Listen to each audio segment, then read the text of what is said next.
that accountability seems to be almost intangible at this point. It seems like there isn't any accountability.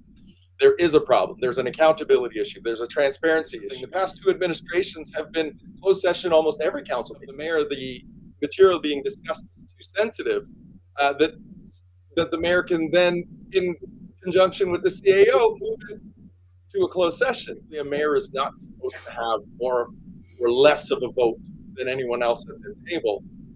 But policy-wise, right now, that's not accurate. Well, I would even go before that and say, yes, the next time it goes up, that there's public consultation, but I would go a step further and say before buying it, there should become public consultation as well. Very similar, 3 signs and 3 signs, but you can't have 3, you can only have, and that kind of stuff. When things don't apply unilaterally, you create, first of all, you're creating a favor with the public's money, which is wrong to begin with. But when you favor one, you disfavor another.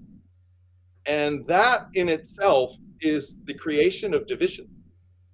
Our community is divided, and there's lots of reasons for the division. But I will say that preferential treatment definitely contributes. We've got about 8 years of a really negative kind of divisive cycle happening. And I know there's a lot of, again, finger pointing, and it's he said, she said. And to suggest that, somebody was difficult, stand back and say, well, so-and-so wouldn't work with me, so I'm just going to throw my hands up and we're just going to function.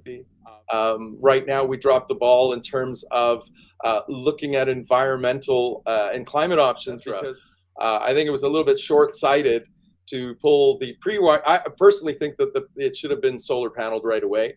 But if it's not going to be, there was a pre-wiring option that was in there that was actually removed to save the tune of $50,000. And I think that's very, very short-sighted. But more importantly, our system's broken. Where I step up, I'm sure many are aware that I'm not the supposed experienced politician.